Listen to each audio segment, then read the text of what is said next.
Hello Mila, hello Jack. Hello everybody else who's watching, and welcome to Storytime with Grandad. Today's book is called The Whisperer. Cats fighting. I love it. I mean, when they're fighting each other, they're not coming after me, you see, or my kind. My kind? Well, you could say we're a bit like mice. Okay, a little bigger, but just as cuddly. I'm a rat. Hey, don't go. Listen up. I've got a story for you. Two families of cats. One ginger, one black and white. Did I say families? They're more like gangs. They've been at each other's throats for as long as I can remember.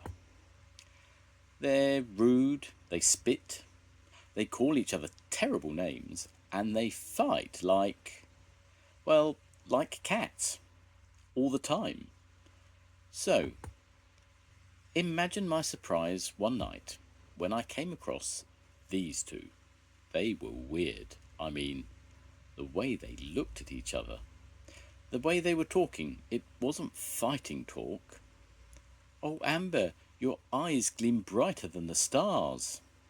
Oh, Monty, your words are like poetry. Have some fish. Fairest Amber, I have feasted on your beauty. I couldn't eat another thing. Stars, poetry, fish. What was all that about? What had got into them? Suddenly I knew. It was love. Oh, Amber, oh, Monty, oh, yuck. This was bad. These two were the son and daughter of the rival gang leaders. The gangs would have to be told. Just one problem. How? There was only one way. The whisper. It's the best, better than shouting, better than a letter, better than anything. Everybody hears the whisper. But they don't see the whisperer. It's beautiful. I began to whisper. Through drain pipes, through thin walls, into all the right ears, my whisper ran wild. It worked. The gang leaders called an emergency truce. For just 1 hour they agreed to stop all fighting so they could deal with this love business. The love cats were made to stand before the gangs. Old Ginger Tom spoke first. He was serious. This is a disgrace, he said. You have betrayed yourselves and your families. Then up spoke one-eyed Flossie. I hate to do it, she said, but I have to agree with this old flea bag. Now, you must choose. Go back to your families, see each other no more, and we'll forget all about this dreadful business. But if you refuse, old Tom butted in, you will be banished. You will not be allowed to return unless you promise not to carry on in this shocking way. I was just going to say that, Flossie growled. This is just too hard, Amber said. Her voice was all wobbly, like she was going to cry. We can't do it, said Monty. If we must choose, we choose to go. Yes, oh yes, hip hip hooray, goodbye, my lovey-dovey friends, and good riddance.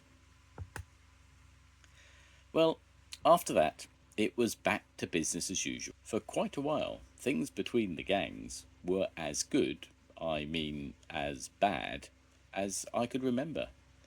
Lovely. Then one freezing winter's night, something terrible happened. They came back. Suddenly, there they were. At the yard gates, pulling an old box behind them. Straight away, the two of them were surrounded by cats. Hissing, murmuring, old Tom and Flossie pushed their way through. "We take it," Flossie purred. "You have just come back because you realise you need your families." "Good." Then she snapped. "Now you must separate. Go back to your families. Hang your heads in shame." "We do need our families," said Monty. "But before you force us to separate, there's something you should see." Suddenly a flap on the box moved. Then out came 4 of the ugliest cat brats you ever saw. 2 gingers and 2 black and whites. "These are our babies," Amber said. "They need their families too." The gangs gasped.